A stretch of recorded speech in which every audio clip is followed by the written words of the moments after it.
Nancy Étrépilly, qui est connu pour l'assaut qui a eu lieu sur le village de la part d'un régiment de zouaves, le 2e régiment de zouaves, qui va partir à l'assaut de ce village, qui est un verrou important dans le passage des troupes. Il faut faire sauter le verrou allemand pour permettre le passage des troupes dans la vallée. Et on va donc, le 7 septembre, la fin de journée du 7 septembre, on va largement pilonner les troupes allemandes qui se trouvent dans le village. Et ensuite, on va envoyer les zouaves qui vont prendre d'assaut le village. Alors, il y a des combats très violents dans les rues, on prend d'assaut entièrement l'endroit. Et après quelques heures, eh bien, les Français prennent l'ascendant.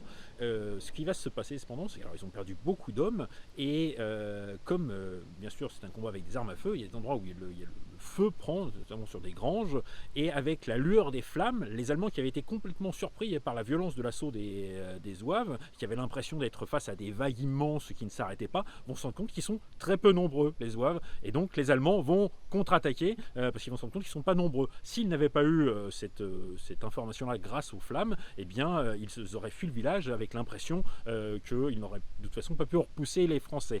Les zouaves vont être obligés de reculer. Ils sont dirigés par le lieutenant-colonel Dubujadou, qui est blessé à plusieurs reprises, et au moment du repli, il est gravement blessé à une cuisse, il ne peut plus bouger, et il dit à ses hommes de l'abandonner là. En fait, quand je dis là, c'est juste à côté, là-bas où il y a le cimetière communal, et il va être laissé là, et le lendemain, sa dépouille est retrouvée par l'armée française. Entre-temps, l'artillerie allemande a dû de toute façon